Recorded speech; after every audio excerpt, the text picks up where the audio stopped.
Hola, buenas tardes. Mi nombre es Diego Saavedra y me toca exponer el tema circuitos eléctricos y corriente eléctrica. Bien. Corriente eléctrica y circuitos eléctricos. Bueno, una corriente eléctrica es un movimiento de electrones. Así de simple, si movemos electrones de un átomo a otro, estamos generando corriente eléctrica. La cantidad de electrones que se mueven por segundo sería la intensidad de la corriente eléctrica, que vendría a ser representada por la letra I, y se mide en amperios, que vendría a ser representada por la letra A. Para generar corriente eléctrica necesitamos mover electrones de un átomo a otro por el interior de un material conductor, como por ejemplo puede ser un alambre de cobre.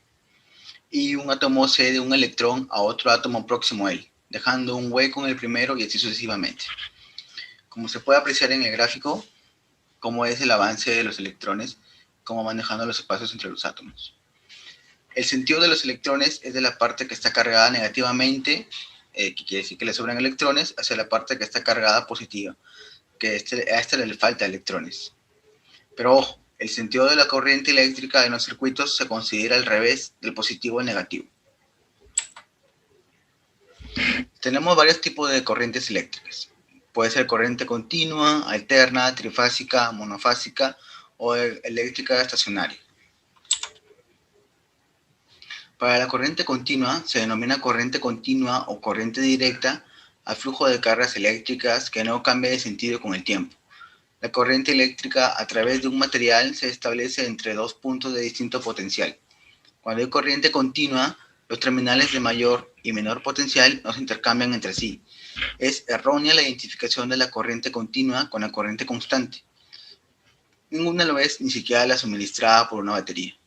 Es continua toda corriente cuyo sentido de circulación es siempre el mismo, independientemente de su valor absoluto.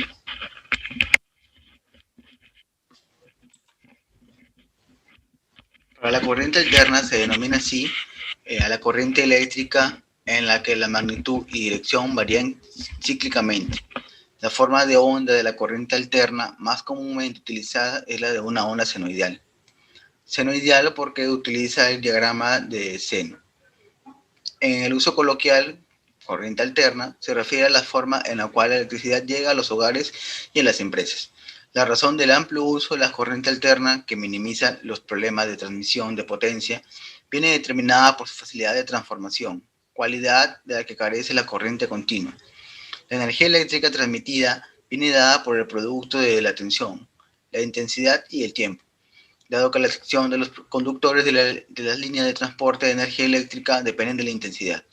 Se puede, mediante un transformador, modificar la tensión hasta altos valores, alta tensión, disminuyendo en igual proporción la intensidad de la corriente. Para la corriente trifásica, se denomina así al conjunto de tres corrientes alternas de igual frecuencia, amplitud y valor eficaz que presentan una diferencia de fase entre ellas de 120 grados y están dadas en un orden determinado. Cada una de las corrientes que forma el sistema se designa con un nombre de fase. Fase 1, fase 2 y fase 3, como se muestra en el gráfico. La generación trifásica de energía eléctrica es más común que la monofásica y proporciona un uso más eficiente de los conductores. La utilización de electricidad en forma trifásica es mayoritaria para transportar y distribuir energía eléctrica y para su utilización industrial, incluyendo el accionamiento de motores. Las corrientes trifásicas se generan mediante alternadores dotados de 3 bobinas o grupos de bobinas. Corriente monofásica.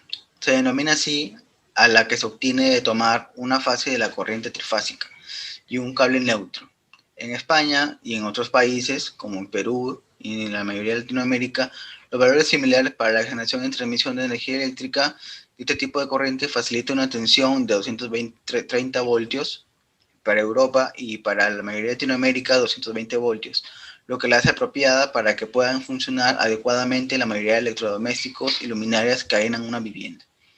Desde el centro de transmisión más cercano hasta las viviendas se disponen 4 hilos, un neutro, que viene a ser por la letra N, y 3 fases, R, S y T. Si la tensión entre dos fases, cualquiera, tensión de línea, es de 400 voltios, Entre una fase y el neutro es de 230. En este caso, en Perú, sería 220. En cada vivienda, entre el neutro y una de las fases, conectándose varias viviendas a cada una de las fases y al neutro. Eso se llama corriente monofásica. Para los circuitos eléctricos, se le denomina así el camino que recorre una corriente eléctrica. Este recorrido se inicia en una de las terminales de una pila, pasa a través de un conducto eléctrico, que vendría a ser un cable de cobre, y llega a una resistencia, que vendría a ser un foco o un foco LED, que consume parte de la energía eléctrica, continúa después por el conducto, llega a un interruptor y regresa a la otra terminal de la pila o batería. Existen dos tipos de circuitos, en serie y paralelo. Como se puede apreciar en el esquema, se ve cómo es el orden específico. Un cable conectado al lado positivo de la batería o de la pila junto a un interruptor, y por el otro lado el interruptor conectado con un cable al otro lado del foco. Cuando se prende el interruptor, se empieza a hacer el circuito, por ende el foco enciende. Un circuito en serie es una configuración de conexión en la que los bornes o terminales de los dispositivos, generadores, resistencias, condensadores, interruptores, entre otros, se conectan. Secuencialmente, la terminal de salida de un dispositivo se conecta a la terminal de entrada del dispositivo siguiente, siguiendo un símil hidráulico. Dos depósitos de agua se conectarán en serie si la salida del primero se conecta a la entrada del segundo. Una batería eléctrica suele estar formada por varias pilas eléctricas conectadas en serie, para alcanzar así el voltaje que se precise. El circuito eléctrico en paralelo es una conexión donde los puertos de entrada de todos los dispositivos, generadores, resistencias, condensadores, etc., conectados coinciden entre sí, lo mismo que sus terminales de salida. Siguiendo un símil hidráulico, dos tinacos de agua conectados en paralelo tendrán una entrada común que alimentará simultáneamente a ambos, así como una salida común que drenará a ambos a la vez. Las bombillas de iluminación de una casa forman un circuito en paralelo, gastando así menos energía. Eso ahí se puede ver en el esquema. Como en el abajo en el paralelo, con un solo interruptor se pueden prender hasta 3 terminales. Ahora, ¿qué se necesita para crear un circuito? Los elementos básicos de un circuito eléctrico son un generador de corriente, corriente que en este caso puede ser una pila o batería, los conductores, que vendrían a ser los cables, de preferencia que sea de cobre, que lleven a la corriente a una resistencia o foco, fuera un foco LED o un tradicional, y posteriormente al interruptor, que es un dispositivo de control para poder encender y apagarlo a gusto. Todo circuito eléctrico requiere para su funcionamiento de una fuente de energía, en este caso una corriente eléctrica que vendría a ser empleada por la batería.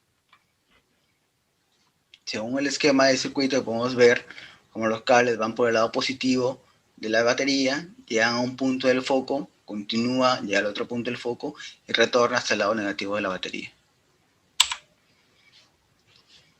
Las corrientes eléctricas son el flujo de carga eléctrica que atraviesa un material conductor durante un periodo de tiempo determinado. Se expresa en C sobre S, que vendría a ser columpios por segundo en el Sistema Internacional de Unidades, y a la unidad se le conoce como amperios. Para que exista corriente eléctrica, los electrones más alejados del núcleo del átomo de un material tendrán que desligarse y circular libremente entre los átomos de dicho cuerpo. Este fenómeno también puede ocurrir con variaciones en la naturaleza, cuando las nubes cargadas de repente desprenden chorros de electrones que circulan por el aire y causan los rayos. Para medir bien la corriente eléctrica se utiliza la ley de Ohm, que usa intensidad, voltaje y resistencia eléctrica. Elementos de circuitos eléctricos.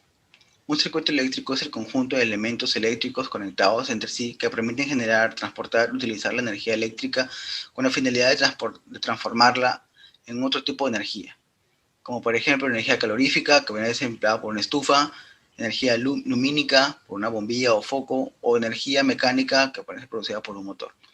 Los elementos de un circuito eléctrico que utilizan para conseguirlo son los siguientes: el generador, que es para producir la energía; el conductor, que es para transportar la energía, circula por este medio, que puede ser trasladado por un alambre de cobre; la resistencia eléctrica, que vendría a ser el elemento por donde va a pasar; y el interruptor, que vendría a ser el que lo controle.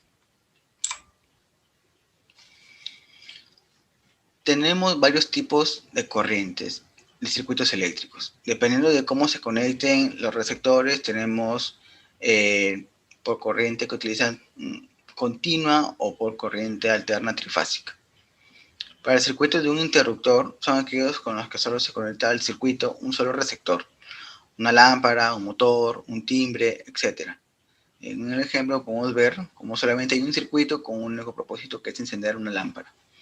Las características de este es que el receptor quedará conectado a la misma tensión que el generador. Por el receptor circulará una intensidad de corriente igual que a la del circuito total y una única resistencia del circuito será la del receptor. Para los circuitos en serie, estos vienen a ser los receptores que se conectan a continuación del otro. El final del primero con el principio del segundo y así sucesivamente.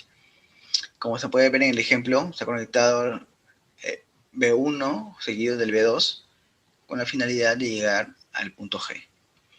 Este tipo de circuitos tiene la característica de que la intensidad que atraviesa todos los receptores es la misma y es igual a la total del circuito. La resistencia total del circuito es la suma de todas las resistencias de los receptores conectados en serie. La tensión total es igual a la suma de las tensiones.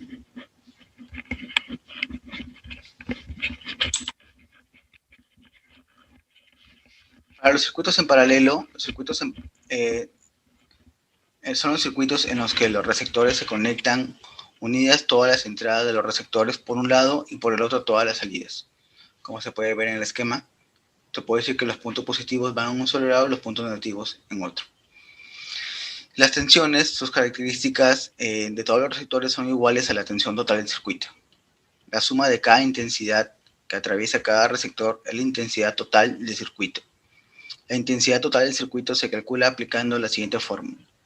1 sobre RT es igual a 1 sobre R1 más 1 sobre R2. Si despejamos el RT, quedaría RT es igual a 1 sobre R1 más 1 sobre R2. Y el R vendría a ser nada más y nada menos que la resistencia. Todos los receptores conectados en paralelo quedarán trabajando a la misma tensión que tenga el generador. Si quitamos el receptor del circuito, todos los otros seguirán funcionando normal.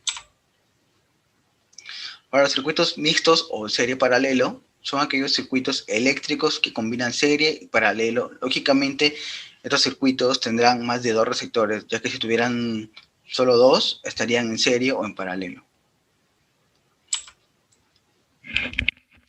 Para este tema, predomina una serie de leyes y teoremas fundamentales, que los principales serían solamente la ley de la corriente de Kirchhoff, la ley de tensiones de Kirchhoff y la ley de Ohm. Estos tres primeros nos dicen que la suma de las corrientes que entran por un nodo debe ser igual a la suma de las corrientes que salen por ese nodo. En las tensiones de Kirchhoff nos dice que la suma de las tensiones de un lazo debe ser igual a 0. Mientras que en la de Ohm, el flujo de la corriente es directamente proporcional al voltaje e inversamente proporcional a la resistencia. Ahorita vamos a ver a más detalle. La ley de Ohm. La ley de Ohm se usa para determinar la relación entre tensión, corriente y resistencia de un circuito eléctrico. La ley de Ohm recibió su nombre en honor al científico George Ohm, que aborda las cantidades clave en funcionamiento de los circuitos. En el gráfico que podemos ver abajo se puede ver el símbolo, la palabra y la unidad que representa cada una. En tensión, según el símbolo de la ley de Ohm, sería representada por la letra E, que en unidades sería el voltio representado por la letra U. Y el rol que cumple es la presión que desencadena el flujo de electrones. Mientras que en la corriente el símbolo sería la letra I, representado por la unidad de amperio, que viene a ser la letra A, que quiere decir el rol que cumple es un caudal de electrones. Mientras que la resistencia, representada por la letra R, vendría a ser la unidad del ohmio, que es un inhibidor de flujo y su símbolo sería el omega. Si se conocen dos de estos valores, 2 de 3, que vendría a ser el voltaje, representado por la letra V, la corriente o amperio, representado por la letra I, y la resistencia, representada por la letra R, se podría hallar el tercer valor, simplemente despejando el que queremos hallar. Por ejemplo, si despejamos la letra V, estaremos hallando voltajes. Si despejamos la letra I, estaremos hallando la corriente o los amperios. Y si despejamos la letra R, estaríamos hallando la resistencia o los ohmios. En la ley de Kirchhoff nos dice que esta se basa en el principio de la conservación de la carga, donde la carga en columbios es el producto de la corriente en amperios y el tiempo en segundos. Por definición, un nodo es un punto de una red eléctrica en el cual convergen tres o más conductores. Esta es la primera ley que confirma el principio de la conservación de las cargas eléctricas y también se le conoce como la ley de nodos. Esta ley que nos dice que en cualquier nodo, la suma de las corrientes que entren en ese nodo es igual a la suma de las corrientes que salen. De forma equivalente, la suma de todas las corrientes que pasan por el nodo es igual a cero. Aquí podemos ver un gráfico de cómo están todos los nodos por un mismo punto. Y en la sumatoria, todos tienen que ser igual a cero. Y en la segunda ley, o también conocida como la ley de lazos o la ley de las mallas de Kirchhoff, nos dice que la ley de las tensiones de Kirchhoff, en este caso, el voltaje 4, vendría a ser la sumatoria del voltaje 1, 2 y 3. No se entiende en cuenta el voltaje 5 porque no forma parte de la malla que estamos analizando. Esta ley nos dice que en un lazo cerrado, la suma de todas las caídas de tensiones es igual a la tensión total suministrada. De forma equivalente, la suma algebraica de las diferencias de potencial eléctrico en un lazo es igual a cero. Aquí podemos ver que la sumatoria de cada voltaje va a ser igual a cero. Bien, eso es todo. Gracias.